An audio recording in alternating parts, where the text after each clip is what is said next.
இது பெரியார் மண் என்கின்ற பெயரிலே தமிழ்நாடு முழுக்க இம்மாதிரியான பொதுக்கூட்டங்களை கருத்தரங்கங்களை நடத்துவதற்கு வழிகாட்டியிருந்தார்கள். அந்த அடிப்படையில் பல்வேறு மாவட்டங்களிலே நடந்தேறிக் கொண்டிருந்தாலும் நம்முடைய சாதிக் அவர்கள் இந்த பொதுக்கூட்டத்தை மிக எழுச்சியோடு அண்ணன் நாகில் சம்பத் அவர்கள் இந்த கூட்டத்திலே பங்கெடுக்க வேண்டும் என்கின்ற ஒரு நிபந்தனையோடு தான் இந்த கூட்டத்தை அவர் ஒருங்கிணைத்திருந்தார்கள். முதலில் அவருக்கு என்னுடைய நன்றியை தெரிவித்துக் கொள்கிறேன். நம்முடைய சாதிக் அவர்கள் மிக சிறப்பாக ஒரு ஆற்றல் மிகுந்த களப்போராளி எப்படி செயல்படுவார் என்பதை இங்கே நிரூபித்து இந்த மாவட்டத்திலே எல்லா மக்களையும் அரவணைத்து எல்லோரையும் இணைத்து இந்த பொதுக்கூட்டத்தை நடத்தி வருகிறார்கள். அவருக்கு மீண்டும் நம்முடைய கட்சியின் சார்பாக அவருக்கு பாராட்டுதலையும் வாழ்த்துக்களையும் தெரிவிக்க கடமைப்பட்டிருக்கிறது. விடுதலை சிறுத்தைகள் பேரியக்கம் மதுரை மாவட்டத்திலே தொடங்கும் பொழுது அந்த மாவட்டத்தில் துண்டறிக்கையை நம்முடைய தலைவர் எழுச்சி தமிழர் அவர்கள் துண்டறிக்கையை அடிக்கும் பொழுது தந்தை பெரியார் அவருடைய படத்தையும் புரட்சியாளர் அம்பேத்கர் அவருடைய படத்தையும் அச்சிட்டு அதை கொடுத்தார்கள். அப்பொழுது இந்த மாவட்டத்தில் இருக்கின்ற தோழர்கள் எதற்காக தந்தை பெரியார் அவருடைய படத்தை நீங்கள் போட வேண்டும்?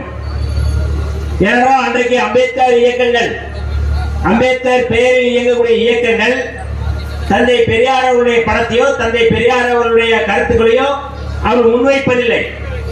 ஆனால் அதற்கு நேர் எதிராக விடுதலை சிறுத்தைகள் மதுரை மாவட்டத்தில் தொடங்கும் பொழுது அந்த துண்டறிக்கையில் புரட்சியாளர் அம்பேத்கர் அவருடைய படத்தோடு தந்தை பெரியார் அவருடைய படத்தையும் போட்டு அச்சிடப்பட்ட போது அதற்கு எதிர்ப்பு தெரிவித்தார்கள். அப்பொழுது நம்முடைய தலைவர் எழுச்சி தமிழர் அவர்கள் அவர்களுக்கு விளக்கும் விதமாக சொன்னார்கள், புரட்சியாளர் அம்பேத்கரும் தந்தை பெரியார் அவர்கள் ஒரு நாணயத்தினுடைய இரு பக்கங்கள். இந்த சமுதாயத்தினுடைய புரட்சியாளர்கள் அவர்கள் சமுதாயத்தை சீர்திருத்தத்திற்காக வந்த மிகப்பெரிய சீர்திருத்தவாதிகள் என்று பல இடங்களில் அவர் பேசி அந்த துண்டறிக்கையை அச்சிட்டார்கள். இன்றைக்கு வர விடுதலை சிறுத்தைகள் தந்தை பெரியார் அவர்களையும் புரட்சியாளர் அம்பேத்கர் அவர்களையும் கொள்கை ஆசான்களாக, வழிகாட்டும் தலைவர்களாக, அவருடைய கொள்கைப்படி நடக்கக்கூடிய இயக்கமாக இன்றைக்கு விடுதலை சிறுத்தைகள் இன்றைக்கு செயல்பட்டு வருகின்றோம்.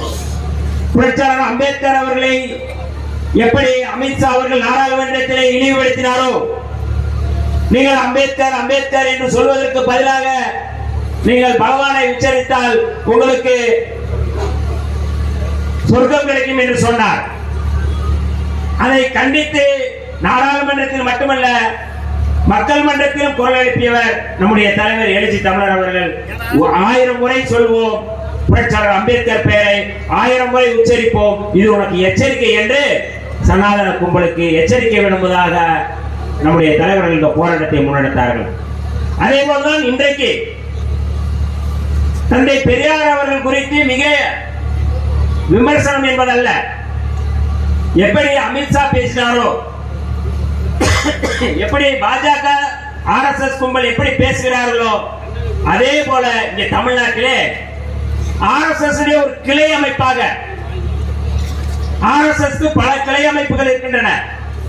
ABVP ஒரு கிளை அமைப்பு, பஜ்ரங் ஒரு கிளை அமைப்பு, விஸ்வ இந்து பரிஷத் ஒரு கிளை அமைப்பு, இங்கே இருக்கின்ற இந்து முன்னணி ஒரு கிளை அமைப்பு. அதே போல ஒரு கிளை அமைப்பாக இன்றைக்கு தமிழ்நாட்டிலே செயல்படுகிறது என்றால் அது நாம் தமிழர் என்று சொல்லக்கூடிய ஓம் தமிழர். அந்த அமைப்பினுடைய தலைவர், தலைமை ஒருங்கிணைப்பாளராக சொல்லக்கூடிய சீமான் திடீரென்று தந்தை பெரியார் அவர்கள் குறித்து இழிவுபடுத்தும் விதமாக ஒரு சொல்லாதவற்றை சொல்லும் விதமாக சொன்னதாக சொல்லி தமிழ்நாட்டில் தந்தை பெரியாருக்கு எதிராக அவர் முன்னெடுக்கிறார். இதற்கு முன்பு தந்தை பெரியார் அவர்கள் குறித்து அவர் புகழ்ந்துரை பேசுகிறார். தந்தை பெரியாரால் தான் இன்றைக்கு இந்த மேடையிலே பேசுகிறேன், நான் தந்தை பெரியாரால் தான் இந்த களத்திலே நிற்கிறேன் என்று சொன்னார். ஆனால் இன்றைக்கு அவர் நேர் மாறாக அவர் பேசுவதற்கு காரணம் கச்சராஜா போன்ற சமூக விரோதிகள், RSS சங்பரிவார கும்பலுடைய சகவாசம், அவர்களை கபலீகரம் செய்து கொண்டு இன்றைக்கு அவர்கள் பேச வேண்டியதை சீமானை வைத்து பேசிக் கொண்டிருக்கிறார்கள். ஆகவே தந்தை பெரியார் அவர்களை பேசினாலும், புரட்சியாளர் அம்பேத்கர் அவர்களை இழிவுபடுத்தினாலும், யார் அமைதியாக இருந்தாலும் விடுதலை சிறுத்தைகள் அமைதியாக இருக்க மாட்டோம் என்பதற்கான ஒரு முன்னோட்டம் தான் நம்முடைய தலைவர் அவர்கள் தொடர்ச்சியாக தந்தை பெரியார் அவர்களுக்கான அந்த கருத்தியலை தமிழ்நாட்டிலே இன்றைக்கு நிறுவிக் கொண்டிருக்கிறார்கள். அந்த வகையில் தான் இந்த பொதுக்கூட்டத்தை நாம் நடத்தி கொண்டிருக்கிறோம். தொடர்ந்து தந்தை பெரியார் அவருடைய கருத்தியல் இன்றைக்கு தமிழ்நாட்டுக்கு மட்டுமானதல்ல, இந்தியாவுக்கே இன்றைக்கு தந்தை பெரியார் அவருடைய கருத்தியல் தேவைப்படுகிறது. பாரதிய ஜனதா, RSS, சங்பரிவார் அமைப்புகள் 2014க்கு பிறகு ஆட்சியை பிடித்த பிறகு இந்தியாவுடைய அரசியலமைப்பு சட்டத்தை அவர்கள் தகர்க்க வேண்டும், இந்தியாவுடைய தேசிய இனங்களுடைய அடையாளங்களை அழித்தொழிக்க வேண்டும், இந்தியாவுடைய இந்த அரசியலமைப்பு சட்டத்துடைய மதச்சார்பின்மையை அவர்கள் அழித்தொழிக்க வேண்டும். இதுதான் பாரதிய ஜனதா கட்சி, RSS உடைய கோட்பாடு. அவர்கள் எப்படி இஸ்லாமிய வெறுப்பை முன்வைத்தார்களோ, கிறிஸ்தவ மத வெறுப்பை முன்வைத்தார்களோ, அதே கருத்தியலை தமிழ்நாட்டில் இன வெறுப்பை முன்வைக்கக்கூடிய ஒரு கும்பலாக இன்றைக்கு சீமான் தலைமையிலே நடந்து கொண்டிருக்கின்ற அந்த ஓம் தமிழர் இன்றைக்கு செயல்பட்டுக் கொண்டிருக்கிறார்கள். அவர்கள் இஸ்லாமியர் வெறுப்பை எப்படி வைக்கிறார்களோ, சீமான் அருந்ததியர் வெறுப்பை வைக்கிறார். அருந்ததியர்களை ஒரு வந்தேரிகள் என்று, அவர்களை தெலுங்கர்கள் என்று, பெரியாரை கன்னடர் என்று ஒரு இன வெறுப்பை மிக மோசமாக தமிழர்களுக்குள்ளே ஒற்றுமை இருக்கின்ற அந்த சூழலை சீர்குலைக்கும் விதமாக இன்றைக்கு செயல்பட்டுகிறார்கள். இன்றைக்கு மண்ணின் மைந்தர்களாக, பூர்வீக குடிகளாக இருக்கக்கூடிய அருந்ததியர் சமுதாயத்துக்கு எதிராக செயல்படுவதற்கான காரணம் என்ன என்பதை ஒன்று கூட சொல்ல முடியாது. தந்தை பெரியாருடைய கொள்கை என்பது சமத்துவம் தான். தொடர்களே, இதே ஈரோடு மண்ணிலே 1917 19 2 ஆண்டுகள் தான், 1917 19 இந்த 2 ஆண்டுகள் தான் நகர்மன்ற தலைவராக தந்தை பெரியார் அவர்கள் இருந்தார். அவர் எதற்காக விடுதலை சிறுத்தை இந்த களத்திலே இருக்கின்றோம்? சாதி ஒழிப்பே மக்கள் விடுதலை என்கின்ற கருத்தியலை இன்றைக்கு தமிழ்நாட்டிலே தீவிரமாக செயல்படுத்திக் கொண்டிருக்கின்றோம். ஆனால் 1917ஆம் ஆண்டு தந்தை பெரியார் அவர்கள் இதே நகர்மன்ற தலைவராக இருக்கும் பொழுது கொங்கு பரத்தெரு என்று ஒரு தெரு இருந்திருக்கிறது. எத்தனை பேருக்கு தெரியும்? பஞ்சமன் பரத்தெரு பக்கத்தில் இருக்குது. அந்த தெருவை அவர் நகர்மன்ற தலைவராக இருக்கிறார். அன்றைக்கு அவர் காங்கிரஸ் பேர் இயக்கத்தில் தான் இருக்கிறார். ஆனால் அந்த தெருவுக்கு பேர் அவர் மாற்றுகிறார் திருவள்ளுவர் தெரு என்று. யோசித்து பாருங்கள். ஒரு சாதி ஒழிப்பினுடைய அடையாளமாக, சாதி ஒழிப்பினுடைய ஒரு முன்னோடியாக இந்த களத்திலே தமிழ்நாட்டிலே களமாடியவர். அவர் ஒரு செல்வந்தர். தந்தை பெரியார் அவர்கள் செல்வ செழிப்போடு இருந்தவர். ஒரு முன்னேறிய சமுதாயத்தைச் சேர்ந்த ஒரு குடும்பத்தில் பிறந்தவர். ஆனால் அவருக்கு அது உறுதி இருக்கின்றது. இப்படி ஒரு பரத்தெரு என்று இருக்கின்றது. அப்படி என்றால் இந்த சமுதாயத்தை எவ்வளவு மோசமாக இழிவுபடுத்துகிறார்கள். ஆகவே அவருக்கான அதிகாரம் இருக்கும் பொழுது அந்த அதிகாரத்தை பயன்படுத்தி அந்த தெருவை மாற்றி வள்ளுவர் தெரு என்று மாற்றி இருக்கிறார்கள். 1929 செங்கல்பட்டிலே சுயமரியாதை மாநாடு நடத்தும் பொழுது அந்த மாநாட்டிலே அதற்கு முன்பு பேருக்கு பின்னால் சாதி பெயர்கள் இருந்தன.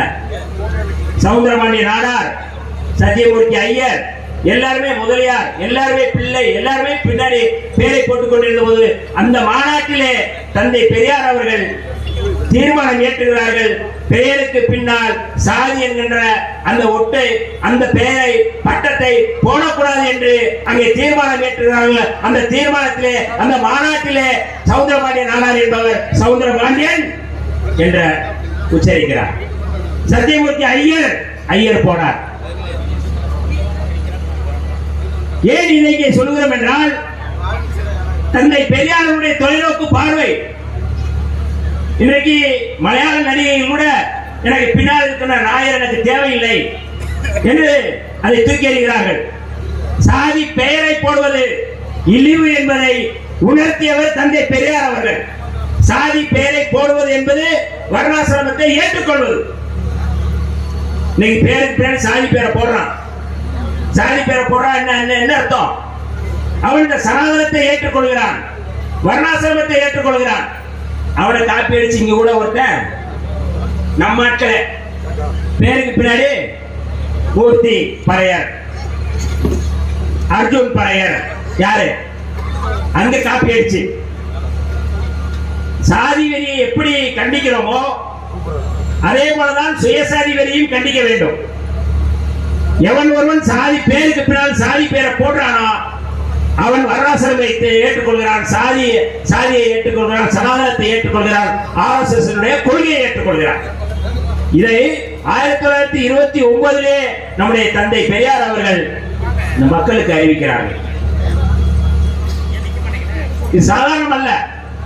இன்றைக்கு நாம் பேசுகின்றோம், இன்னைக்கு சாதியை பேசினா இன்னைக்கு இழிவு அசிங்கம் என்று பேசுகின்றோம். ஆனால் அன்றைக்கு அவர் தந்தை பெரியார் அவர்கள் முன்னெடுத்த அந்த கோட்பாடு என்பது சனாதனத்துக்கு எதிரானது. ஆகவேதான் அவர் சொல்கிறார், நான் சாதி ஒழிப்பை முன்வைப்பதற்கு காரணம் சமத்துவம் வேண்டும் என்று சொல்கிறார்.